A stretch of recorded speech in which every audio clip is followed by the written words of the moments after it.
Obasi, Senator Ayo Akinyelure, Senator Chukwuka Utazi, Senator Aisha Binani, Senator George Sekibo, Senator Betty Apiafi, Senator Akon Eyakina, Senator Dino Melaye, Senator Isa Shuaibu Lau.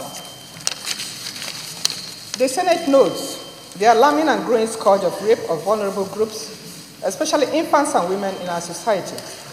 This dastardly and wicked act is perpetrated upon children as young as 6 months. The Senate also notes that a report of the United Nations Children's Fund, UNICEF, in 2015 revealed that most Nigerian children suffer violent abuses. The report's findings further indicate that for most, the abuse starts before their 50th birthday, and revealed that approximately 6 out of every 10 Nigerian children under the age of 18 years experience some form of physical, emotional, and sexual violence. More especially, 1 in 2 children experience physical violence, 1 in 4 girls and 1 in 10 boys experience sexual violence, while 1 in 6 girls and 1 in 5 boys experience emotional violence. High-level violence against children is also reported by the National Population Commission and UNICEF. The Senate is aware that since the emergence of this report, incidents of sexual violations and other forms of violence on minors has continued to rise in all states of the Federation, as evidenced by the increasingly worrisome reports of rape, defilement, sexual exploitation, child trafficking, and child labor. The Senate is alarmed that the perpetration of this act is becoming more brazen, as evidenced by harrowing stories of school children being raped by their teachers or supervisors, or by family members. For instance, the shocking rape of a 6-month-old baby in Kano in 2017, the trial of a private school supervisor for raping a 2-year-old, and the heart-rending story of the 13-year-old Ochanya Ogbaje who died of VVF in October last year after she was repeatedly raped by her guardian and her son, and of course the ongoing case at Koza Church here in Abuja, and a plethora of others. The Senate is worried that authorities have been accused of treating child molesters with levity. For instance, a representative from the Federation of International Women Lawyers, FIDA, lamented that the lackadaisical attitude of government agencies towards the fight against child sexual abuse is alarming, stating that in most states, prisoners, rapists inclusive, get released from prison because of overcrowding. They cited the case of 5-year-old Husseina, whose 50-year-old rapist was released by the court for molesting her 3 days after he molested her.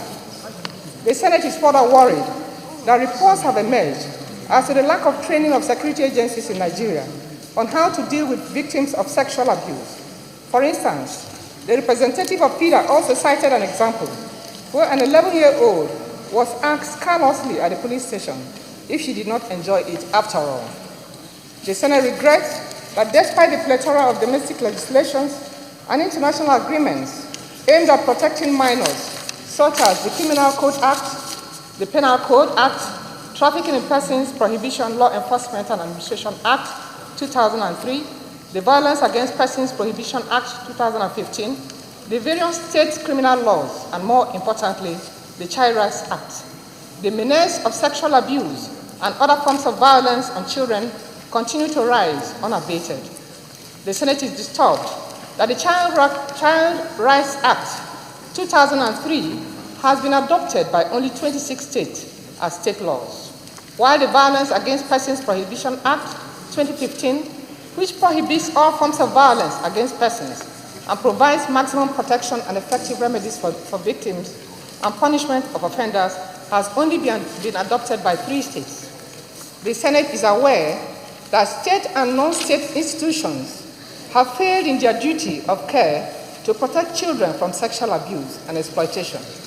The situation calls for tremendous political will and concerted efforts of all and sundry, especially security agencies, to take proactive measures and increase the consciousness of providing safe and very secure spaces for minors. The Senate commends recent strong reactions by the public especially interest groups and NGOs, against perpetrators of all forms of rape and violence. Accordingly, the Senate resolves to 1. Urge the Senate to direct its committees on justice, police affairs, women and social development when constituted to interface with relevant stakeholders in order to strategize on enhancing robust enforcement and implementation of all legislations and policies aimed at protecting minors from rapists and other forms of violence. 2. Direct the committees listed above to review the relevant legislations with a view to providing stiffer penalties against sexual abuse on infants and minors especially. 3. Urge the police and other law enforcement agencies to conduct mandatory training for officers in dealing with cases and young victims of abuse. 4.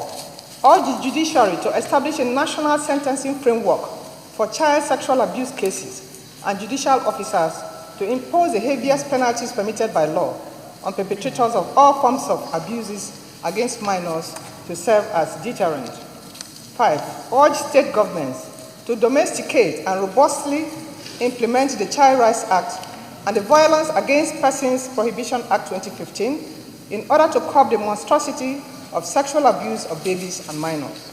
And finally, urge the general public to continue to act as watchdogs and the voice of the voiceless as a way to curb child sexual abuse and all forms of violent abuse. I so submit.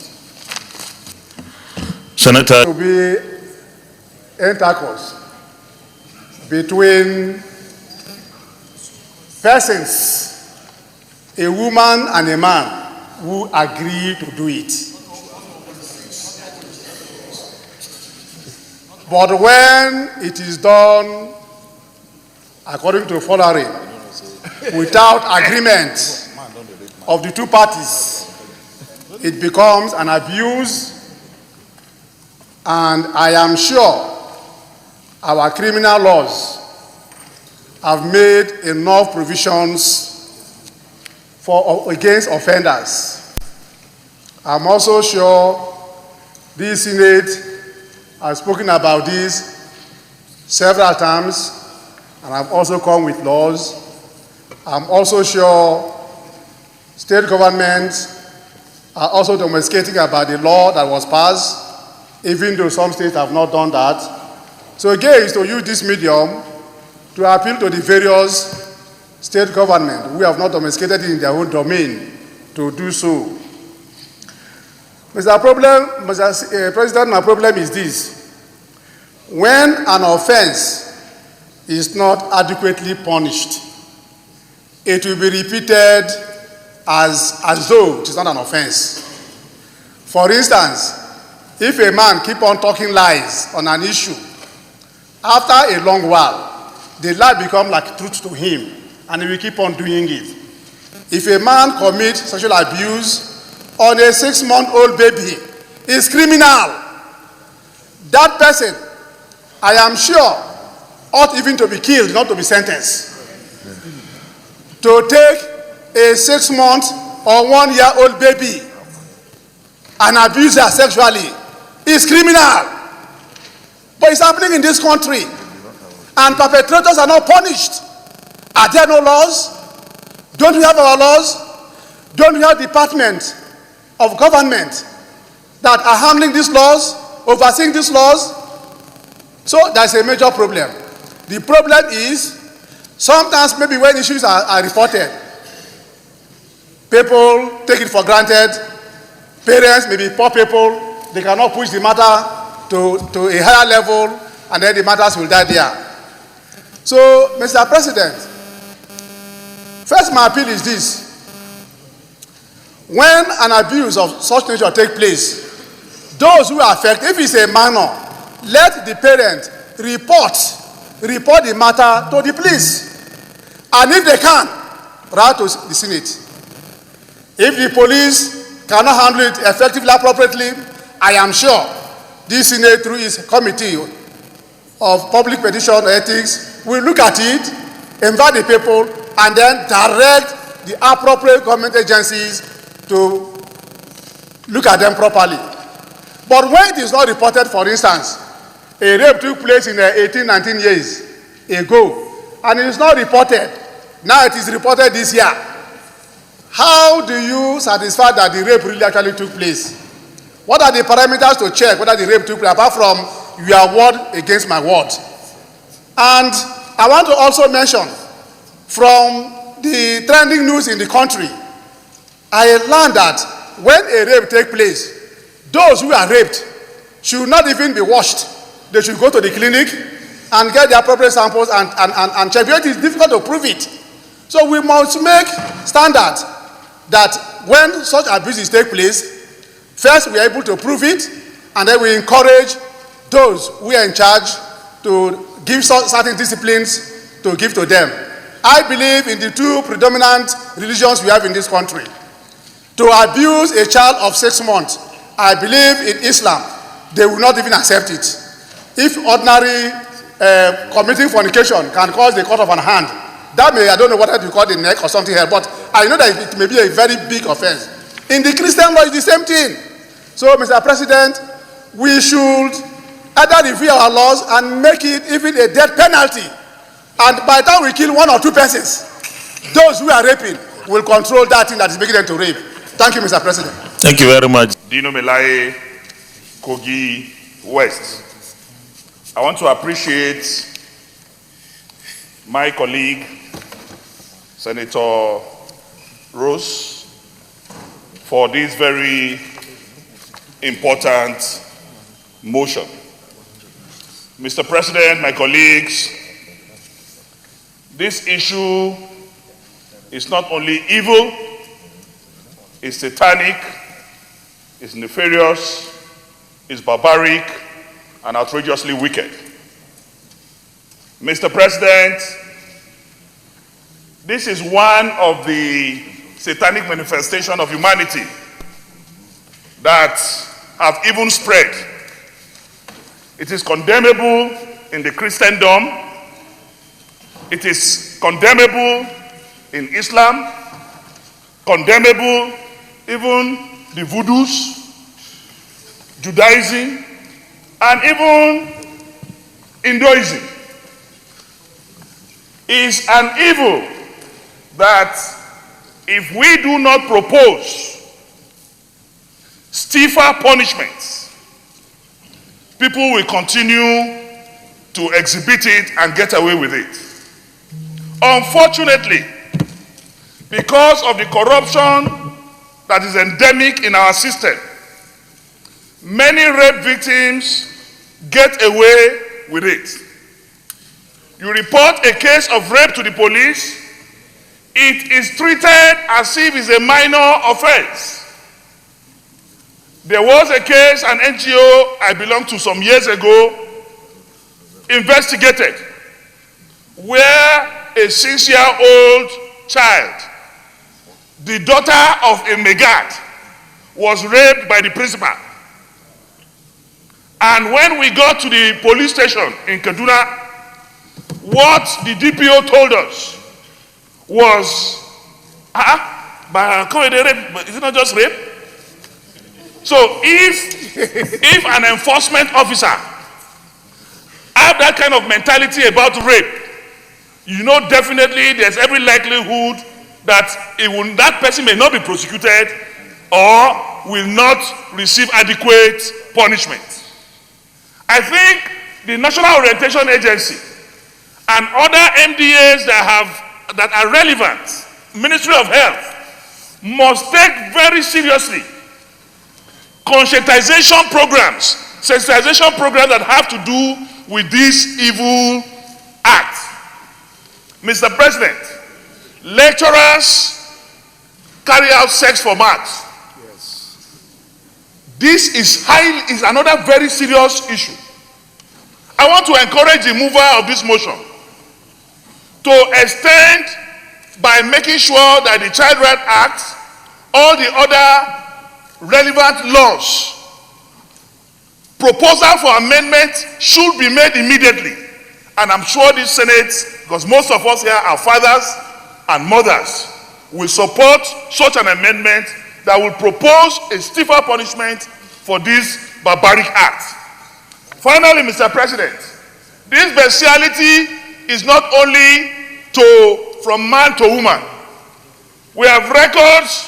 If you go to NAPTIP, there are records now of a man of 40, 50 raping a boy of 4, of 3.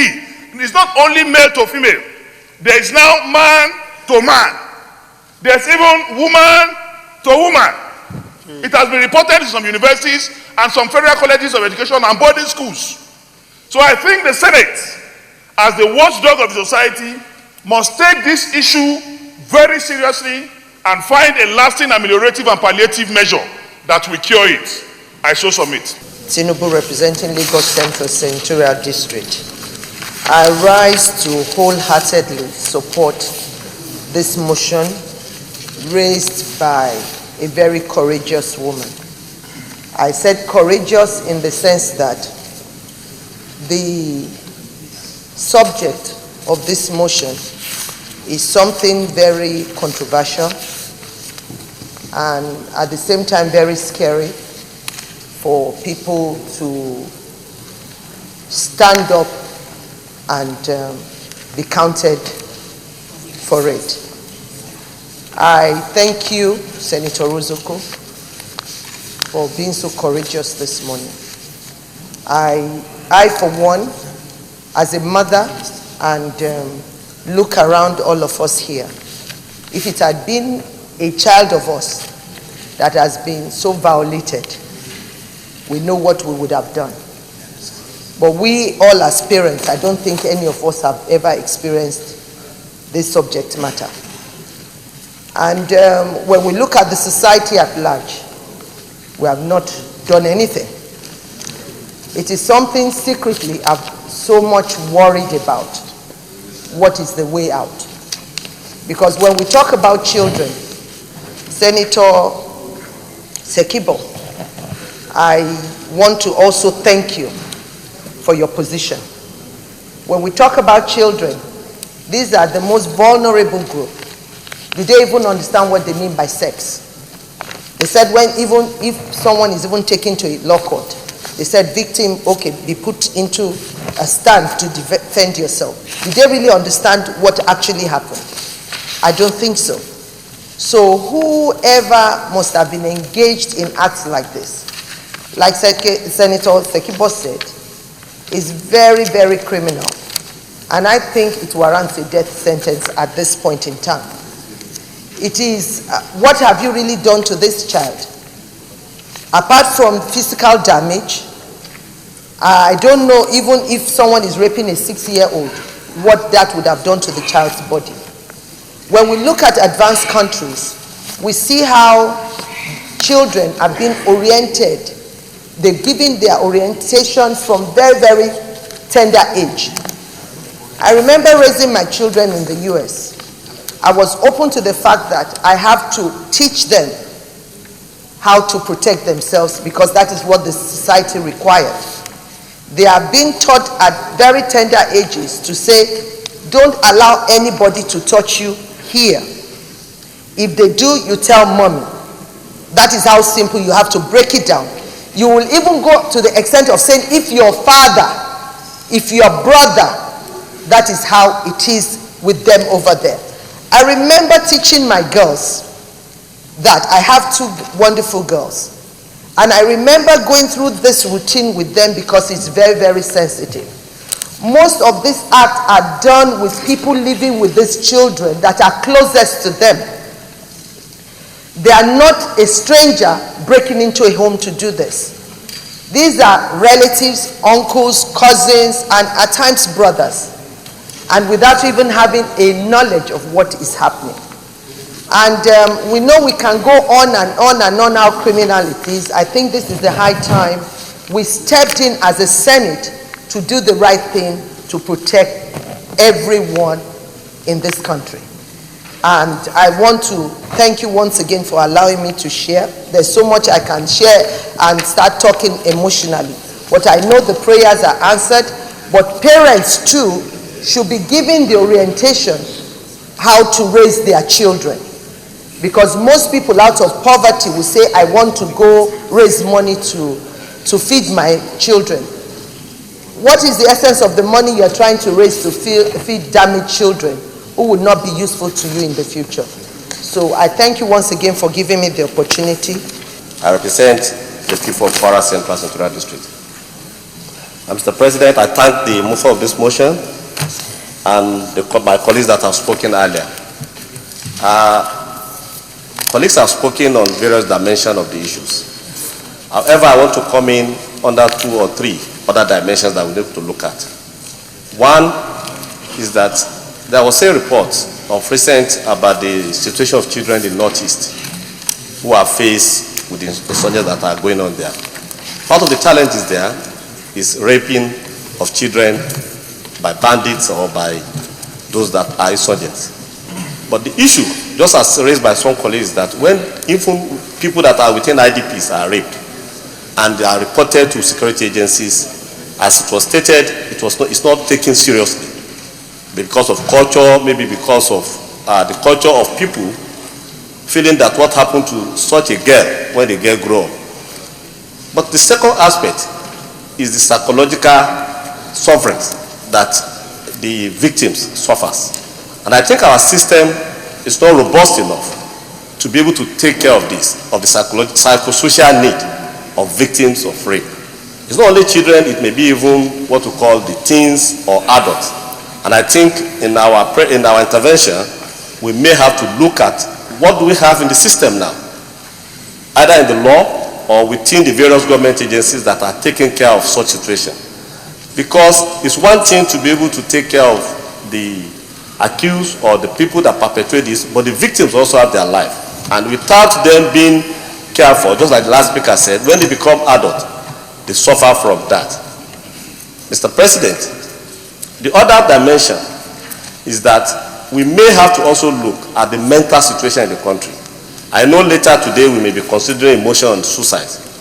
Part of the challenges we should look at is that if we look at the report we see in the papers and social media, you see what we call incidents where parents, or we say a father raping his child.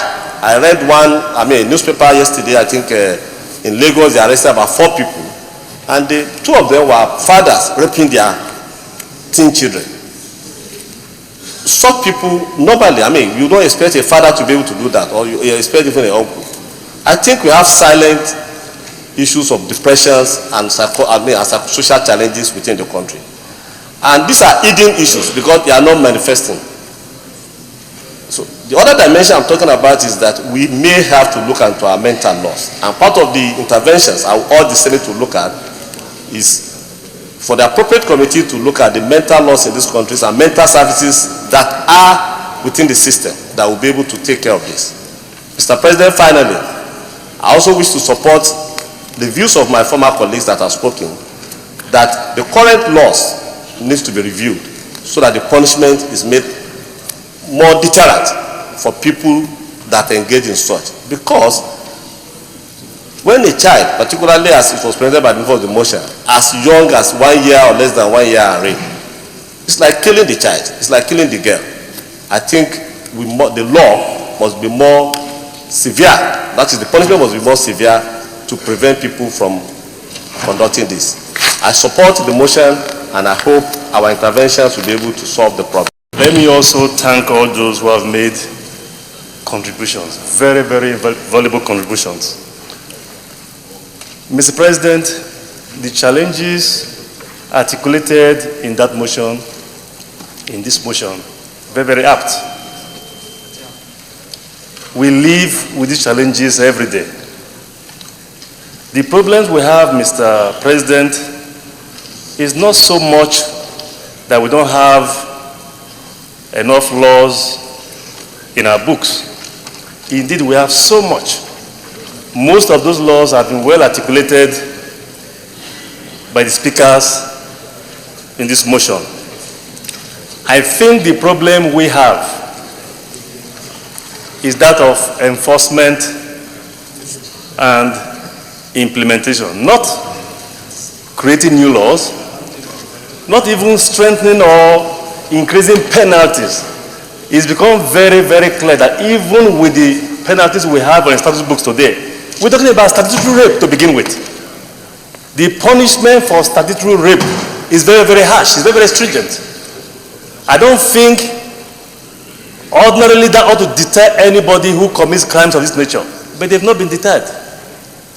So I think what we should be focusing on today is the area of sentencing guidelines, minimum sentencing guidelines. Maybe our judges have too much discretion in the punishments imposed. Maybe by the time we put a minimum sentencing guidelines that would tie their hands, of course the judges and our colleagues will protest about that because judges always love their discretion. But if we tie their hands with that, that will help. And moving forward, in addition to that, we also need to look at the status regulating the prerogative of mercy. Year in, year out, we have chief judges of states and I believe of the Federal High Court who perform these constitutional functions of visiting the prisons and setting prisoners free, including the governor. Believe me, Mr. President, to some of these judges, when they say minor crimes, they even treat cases of people convicted of rape and in this statutory rape as minor crimes. I think we need to strengthen that area so that their own discretion to recommend and exercise the powers under the prerogative of mercy is also curtailed. Mr. President, I believe if we focus on these areas, in addition to recommendations that have been made by those who spoke in favor of this motion, including the sex offenders register, as mentioned earlier by my colleague, I think we'll come very, very close to solving some of these problems. So once again, I thank the sponsor of this motion, and I thank you, Mr. President, for the opportunity. Thank you very much. Senator Chukwuka Utazi. Orientation of the society is very, very important. How many parents report rapes? How many parents discuss sex with their children at home? These are the issues that are very germane if we want this act of criminality to stop. The moment incident happen in a developed world about rape, the first thing they do after the check by the doctor and confirm that it is true, then the next thing that they protect the victim. It now become the case of the government versus the accuser. Throughout the case, the victim will never appear, so that it won't become a stigma to the victim because of society. It happens everywhere. And because at the tender age, they teach them about rape. Even in the developed world, your wife can accuse you of rape the moment she didn't consent. It's the truth. Your wife can accuse you of rape. So you need a consent of even an adult, talk less of a kid or a child. It's very, very important we reorientate, particularly our security people, that the moment there is a report on rape, they should protect the victim. The moment the victim is protected, people will come out to report rape cases and will be able to reach the end of it. I so submit, Mr. President. Thank you. I represent Enugu East Senatorial Zone.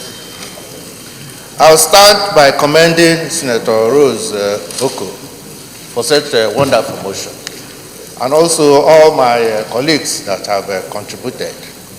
I believe the contributions will all help in re-enhancing the role of the Senate as a bullying pulpit on this social malady. For the rape victim, the issues would include stigmatization by society, rejection by spouse, family members, and also victim blaming her for what happened to her. For the law enforcement agencies, the police and other authorities, it is important to have special units that will have counselors and those who are specially trained to question and interview rape victims, so they don't end up being further traumatized. For hospital institutions, medical institutions, and universities, it is important to also have rape counselors. And for these victims to receive adequate treatment in terms of prevention of sexually transmitted diseases, prevention of pregnancy, and also the rape kit. The rape kit is important because the rape kit will provide forensic documentation of what happened. Finally, I hope that the Senate, that this motion will not only serve as a bull in pulpit, but also serve as stimuli to initiate review of our rape laws, to bring it up to date with modernity, so that things like rape registry, sexual offenders registry will be established. Thank you. Senator, the good people of Enugu North, Central District of Enugu State. Mr. President, I rise to thank the beautiful lady by my side, most distinguished Rose Oko, for bringing a very beautiful motion that is eliciting. Mr. President, I need protection. You know that Rozoko is a beautiful lady. So, the distinguished Senator Chukwuka Utazi, restrict yourself to the issue under discussion. Mr. President, this motion that Rozoko brought this morning, very, very important. It's at the heart of everything we stand for as the representatives of our people. Mr. President, the lodge and the kind of reportage you have in the newspapers almost on daily basis shows something is wrong with the country. The psychiatry and mental health of this nation should be questioned. That's what is just shown. It's a pointer that something is wrong with our people. And we have to go back and start looking at how we handle people. Look at the health of our people. The medical people should look at it, because most of these issues, when you see the committing of this offense, you know, one way or the other, you don't even know that the person is sick. So we have to, and the number one thing is, first of all, to unravel the mental health of the sickness that is predominant everywhere, so that we can start getting at that. Because if you just end up trying to address the issue of the cause, the problem of the effect instead of the cause, we will not be solving this problem. That's number one. The number two is the sex education. You say in a curriculum in the universities, in the colleges, primary schools, we have not done much with sex education. Senator Olurebi Tinubu said what obtains in other climes does such obtain in Nigeria here. The answer is no. So we have to make sure that what is available any other part of the world for the protection of the rights of children, the minors, should also be in our system here. We have to put it in a curriculum, sex education, that children from nursery, kindergarten, should be taught what they should be doing if people touch them at the wrong places. And then we follow that. If we do that, we solve our problem. The next issue is the system of report. That's the next issue I want to address. How do you report cases of rape? How many children will have the courage to walk to a police station and say that I want to report that I have been sexually abused? They can't. Even adults find it difficult doing so. So I am of the opinion, looking at this thing holistically, where we are going is amendment of the rape law. We are going to look at it and devise a new way of where people can go and report instead of going to police station. You know, if it's going to be Ministry of Women Affairs, we will take it such a keep a special desk that people can freely go to Women Affairs and report. NAPTIP, or whether it's in NAPTIP or any other place, devise a new area where these people can quietly come without anybody molesting them, and they can give the report. If we can create such atmosphere, I tell you, many people are going to come up and speak up their minds. That's the other issue. Then finally is total amendment. And if we look at this issue, Mr. President, we'll be addressing this issue holistically and solving a problem. Thank you for the opportunity. Senator Koyakin is on justice, police affairs, women and social development to interface with the relevant stakeholders in order to strategize on enhancing robust enforcement and implementation of all legislations and policies aimed at protecting minors from rapists. Those in favor of prayer 1 say aye. Those against say nay. Amendment. Amendment, Senator Olora Meeting. Say aye. Those against say nay. The ayes have it. Prayer 2. Direct the committees listed in 1 above to review the relevant legislations with a view to providing stiffer penalties against sexual abuse on infants and minors especially. Those in favor of prayer 2 say aye. Those against say nay. The ayes have it. Prayer 3. Urge the police and other law enforcement agencies to conduct mandatory training for officers in dealing with cases and young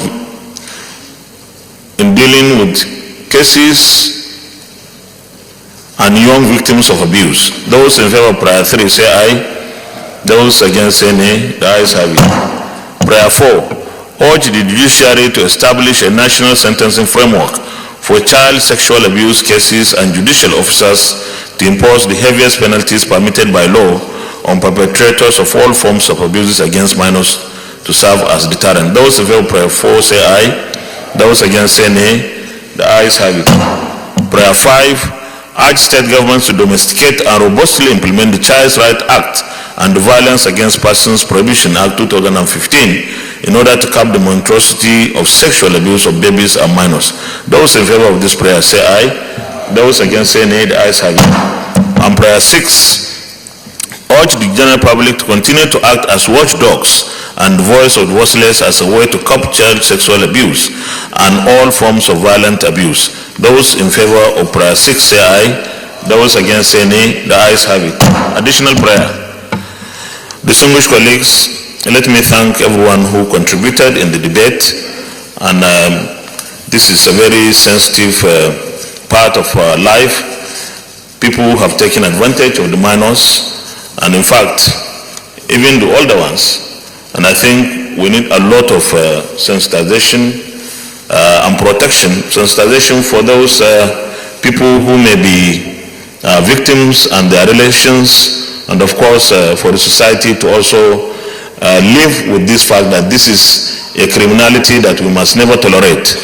I believe that our laws also need to be reviewed, and I think that when we have our committees in position, then such laws can be reviewed to ensure that the laws are more effective and punitive enough to deter people from doing this.